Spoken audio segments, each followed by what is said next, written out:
লাউ সাধারণ তরকারি হলেও খেতে কিন্তু অসাধারণ লাগে। আসসালামু আলাইকুম, সবাই কেমন আছেন? আজকে আমি লাউ চিংড়ির তরকারি রান্না করব। তো লাউ চিংড়ির তরকারি রান্না করার জন্য প্রথমে লাউটাকে ধুয়ে আমি ছিলে নিচ্ছি।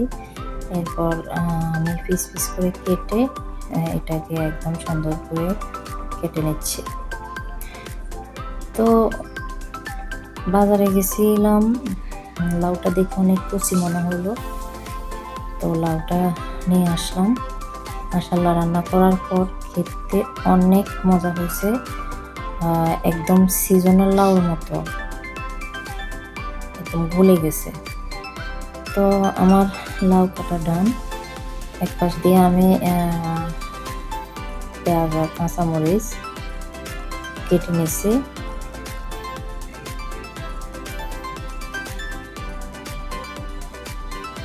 পেঁয়াজ কাঁচামরিচ কেটে নেওয়ার পরে আমি চিংড়ি মাছগুলো ধুয়ে পরিষ্কার করে নিচ্ছি। এখন নুন হলুদ মেখে চিংড়ি মাছগুলো সুন্দর করে ফুটো করে কড়া করে ভেজে নিচ্ছি।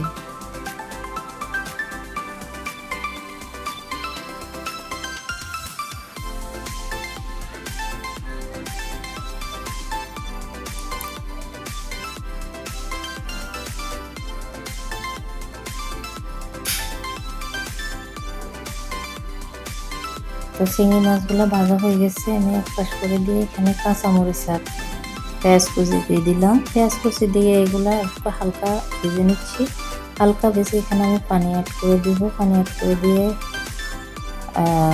এখানে যে মশলা যাবে ওই মশলাগুলো দিয়ে দিব। তো প্রথমে আমি পানি দিয়ে দিলাম, দিয়ে এখানে 2 চামচ রসুন বাটা দিব, পরিমাণ মতো লবণ দিব, আধা চামচ দিব হলুদের গুঁড়া,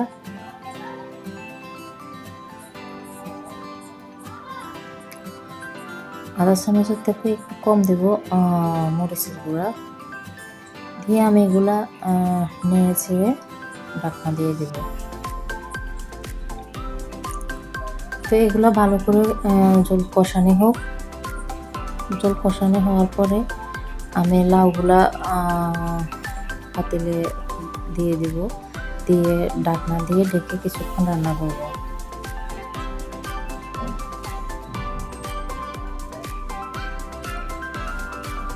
তো হালকা কিছুক্ষণ রান্না করার পরে অনেক ঝোল বাইর হয়ে গেছে লাউ থেকে।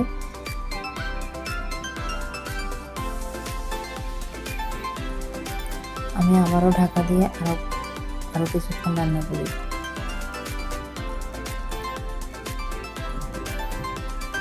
তো এরপরে ঢাকনা ওঠানোর পরে দেখলাম লাউ মানে 80%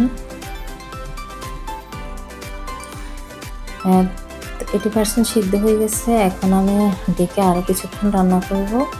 তো আমার লাউ প্রায় সিদ্ধ হয়ে গেছে, একদম মোমের মতো গলে গেছে মনে হচ্ছে। তো আমি এখানে অল্প একটু জল অ্যাড করে আরো কিছুক্ষণ রান্না করব।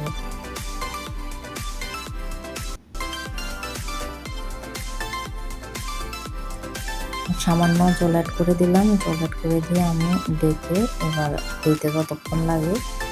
তো লাউ তরকারি একদম গুলে গেছে মনে হচ্ছে। এখন আমি ধনিয়া পাতা উপরে দিয়ে চুলা বন্ধ করে দিলাম। এবার আমি রসুনে তেলে বাগার দিয়ে দেব। আমার রান্না কমপ্লিট।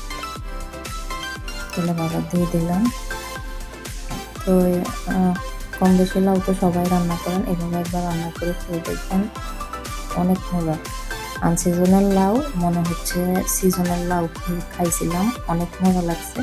তো আজকের ভিডিওটা যদি সবার কাছে ভালো লাগে একটা লাইক, একটা কমেন্ট করে দিয়েন, ফলো দিয়ে পাশে থাকিয়েন। ইউটিউবে যারা আছেন সাবস্ক্রাইব করে দিয়েন। আজকের মতো সবাইকে ধন্যবাদ। আসসালামু আলাইকুম, আল্লাহ হাফেজ।